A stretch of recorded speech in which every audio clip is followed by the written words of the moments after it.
അപ്പോൾ ഈ കണക്ഷൻ എന്ന് പറയുന്ന സമയത്ത് കറക്റ്റായിട്ട് ഈ കണക്ഷൻ കിട്ടണമെങ്കിൽ അത്യാവശ്യം വേണ്ട ഒരു കാര്യമാണ് ഈ റെസ്പെക്ട് എന്ന് പറയുന്ന സംഭവം. ഇപ്പം പലരും വിചാരിക്കും ഈ കുട്ടിയോട് എന്ത് റെസ്പെക്ട്, അല്ലെങ്കിൽ കുട്ടിക്കൊരു ഇൻഡിവിജ്വാലിറ്റി എന്ന് പറയുന്ന ഒരു സംഭവമുണ്ട്, വ്യക്തിത്വം.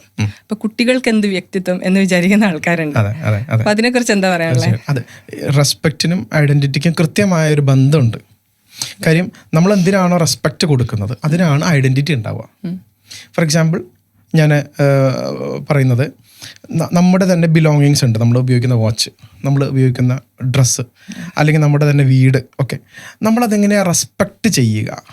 അപ്പോൾ ഹോം എന്ന അർത്ഥത്തിൽ അതിലൊരു ഐഡൻറ്റിറ്റി വന്നല്ലോ, this is our home. Like that നമ്മൾ ഇടുന്ന ഡ്രസ്സാണെങ്കിൽ നമ്മൾ എങ്ങനെയാണ് റെസ്പെക്റ്റ് ചെയ്യുക, we are giving some care.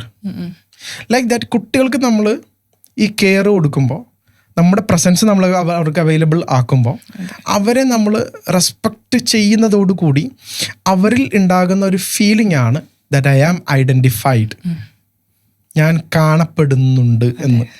ആ കാണപ്പെടുന്നുണ്ട് എന്ന ബോധമാണ് ഒരു വസ്തുവിനോ ഒരു വ്യക്തിക്കോ ഐഡൻറ്റിറ്റി ബോധം, ദാറ്റ് മീൻസ് ഐഡൻറ്റിറ്റി കൊടുക്കുന്നത്, കോൺഫിഡൻസും കൊടുക്കുന്നത്. അങ്ങനെയാണത് രൂപപ്പെട്ട് വരുന്നത്. So first respect, that means giving some care, that there is, ആ കുട്ടി അവിടെ ഉണ്ട്, അടുത്തുണ്ട്, ആ കുട്ടി എന്തൊക്കെയോ നമ്മളോട് ചോദിക്കുന്നുണ്ട്, എന്തോ ചിലതെല്ലാം നമ്മളിൽ നിന്ന് ആഗ്രഹിക്കുന്നുണ്ട്, but we are not present for them. ഒരു വാല്യൂ കൊടുക്കുക, അതിനാണ് റെസ്പെക്ട് എന്ന് വിളിക്കുക. That means we are not saying that. അപ്പോൾ നേരത്തെ ഹസീസ് സൂചിപ്പിച്ചൊരു കാര്യമുണ്ടല്ലോ, റെസ്പെക്ട്. കുട്ടിക്ക് എന്താ റെസ്പെക്ട്? കുട്ടിക്ക് നമ്മൾ ഉദ്ദേശിക്കുന്ന റെസ്പെക്ട് എന്ന് വെച്ചാൽ എഴുന്നേറ്റ് നിന്ന് കൈവൂപ്പുന്ന റെസ്പെക്ട് അല്ല. ഐ സീ യു, നിന്നെ ഞാൻ കണ്ടിട്ടാ, നിന്നെ ഞാൻ കണ്ടേ എന്നൊക്കെ നമ്മൾ പറയുമല്ലോ, ഒന്ന് കൊഞ്ചിച്ചൊക്കെ നമ്മൾ പറയുമ്പോൾ ഓക്കെ, അപ്പം അവരും തിരിച്ചറിയാണ് ഞാനിവിടെ ഉണ്ടെന്ന് അറിയാലേ എന്നുള്ള രീതിയിൽ. അങ്ങനെ കിട്ടുന്ന സാധനമാണ് ഈ ഐഡൻറ്റിറ്റി എന്ന് പറയുന്നത്. I am your baby. ഇപ്പം വ്യക്തിത്വത്തോട് ചേർന്ന് നിൽക്കുന്ന ഒരു സംഭവമാണ് ഈ പേഴ്സണൽ സ്പേസ് എന്ന് പറയുന്നത്. അത് എല്ലാവർക്കും ഉണ്ട്. അപ്പം നേരത്തെ ഇപ്പം കുട്ടികൾക്ക് എന്ത് റെസ്പെക്റ്റ് എന്ന് ചോദിക്കുന്ന ആൾക്കാർക്ക് സ്വാഭാവികമായിട്ടും വരുന്നൊരു ചിന്തയാണ് ഇവർക്ക് പേഴ്സണൽ സ്പേസ്, കുട്ടികൾക്ക് എന്ത് പ്രൈവസി, എന്ത് പേഴ്സണൽ സ്പേസ് എന്ന് ചോദിക്കുന്നത്. അപ്പോൾ എന്താണ് ശരിക്കും അങ്ങനെയുള്ളൊരു, ഇപ്പോൾ ആ രീതിയിൽ കാണുന്ന പാരൻസിനോട് എന്താ പറയാനുള്ളത്? ഇപ്പോൾ പേഴ്സണൽ സ്പേസ് എന്ന് പറയുമ്പം ചെറിയ കുഞ്ഞുങ്ങൾക്ക് പോലും അത് ആവശ്യമുണ്ട് എന്നാണോ? സ്പേസ് എന്ന ടേമിന് നമുക്ക് വേണമെന്നുണ്ടെങ്കിൽ അവരുടെ ഒരു സെൽഫ് റിലയൻസ് എന്ന് നമുക്ക് വേണമെങ്കിൽ പറയാം. ദാറ്റ് മീൻസ് അവർക്ക് അവരെ തന്നെ നിർണ്ണയിക്കാനുള്ള, അവർക്ക് അവരുടെ കാര്യങ്ങളെ ചൂസ് ചെയ്യാനുള്ള, തിരഞ്ഞെടുക്കാനുള്ള, സെലക്ട് ചെയ്യാനുള്ള ഒരവസരം. ഇതിനെയാണ് നമ്മൾ ഇടം കൊടുക്കുക എന്ന് പറയാം. സ്പേസ്, ഇടം എന്നതിന് എനിക്ക് തോന്നുന്നു ഇംഗ്ലീഷിൽ കൃത്യമായ സ്പേസിന് അർത്ഥം വരുമോ എന്ന് എനിക്കറിയില്ല.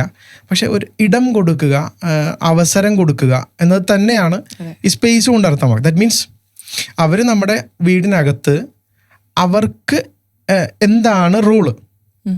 ഫോർ എക്സാമ്പിൾ, അച്ഛനാണ് തീരുമാനിക്കുന്നത് കടയിൽ നിന്ന് എന്ത് വാങ്ങിക്കണം, അല്ലെങ്കിൽ കറണ്ട് ബില്ല് അടക്കുന്ന കാര്യം, മനസ്സിലാകുന്നുണ്ടോ?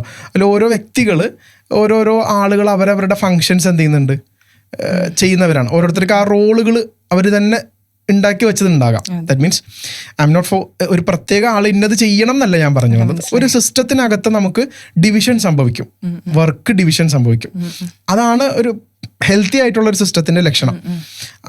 എല്ലാവർക്കും അപ്പോൾ ഈ വർക്ക് പിന്നെ എന്താ പറയുക, ഇയാൾ ചെയ്യണം എന്നല്ല പറഞ്ഞു വന്നത്, അത് ആരെങ്കിലുമൊക്കെ ചെയ്യും, ഇന്നേതാളാണ് ചെയ്യുന്നത്. അപ്പോൾ ഇതുപോലെ ആ കുട്ടിക്ക്, ആ ചെറിയ കുട്ടിക്ക് എന്തൊക്കെയാണ് അവിടെ, ആ കുട്ടിക്കുള്ള റോൾ എന്താണ്. ഫോർ എക്സാമ്പിൾ, ആ ചെറിയ കൊച്ച് ചിലപ്പോൾ നമ്മുടെ ഹാപ്പിനെസ്സിൻ്റെ സോഴ്സ് ആയിരിക്കും. So what is that is the എന്താ പറയുക, സ്പേസ്. ഓക്കെ, സോ സ്പേസ് എന്നതുകൊണ്ട്, ഇടം എന്നത് കൊണ്ടിട്ട് ഞാൻ പറഞ്ഞു വരുന്നത്, ആ കൊച്ചിന് മാത്രം തരാൻ പറ്റുന്നൊരു സാധനമാണ് ഇന്നസെൻസ്. ആൻഡ് ആ സാധനം ഉണ്ടല്ലോ, ഇന്നസെൻസിൽ നിന്നുള്ളൊരു ഉണ്ടാകുന്ന തരത്തിലുള്ള നമുക്ക് കിട്ടുന്നൊരു സന്തോഷമില്ല, ആ കൊച്ചിൻ്റെ ചിരികൾ, കളികൾ. അപ്പോൾ അതിന് സമയം കൊടുക്കുക, അതിനൊരിടം കൊടുക്കുക. ആ കൊച്ചിൻ്റെ കളികളുണ്ടല്ലോ, അതിനെ കണ്ടെന്ന് നടിക്കുന്നതിലൂടെ നമ്മൾ കൊടുക്കുന്നത് ആ കൊച്ചിനൊരു ഇടം കൊടുക്കുകയാണ്.